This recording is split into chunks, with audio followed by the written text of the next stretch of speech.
Hello, welcome back to the channel.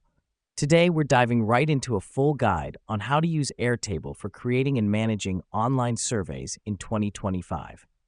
Let's get started by creating a new base.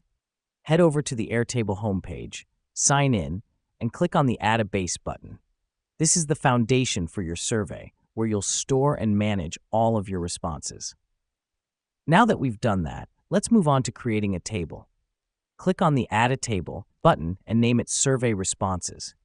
This helps us because it's where the individual responses to your survey will be recorded, making it easy to view and analyze the data later on. Next up, it's time to add fields to your table. These will represent the questions in your survey.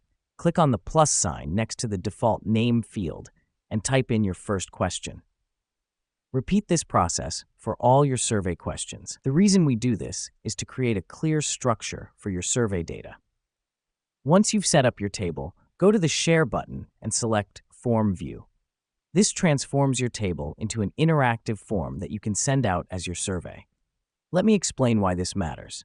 It's a convenient way to collect data directly into your pre-structured table, saving you time and preventing any data mishaps.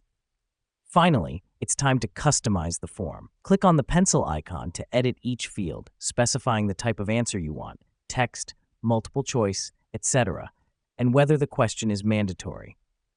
Don't forget to give your form a title and a description. This is crucial as it ensures each respondent understands the survey and answers correctly. That's it.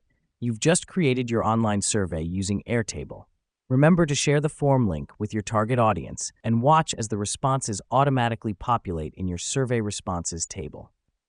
In conclusion, Airtable offers an efficient way to create, manage, and analyze online surveys.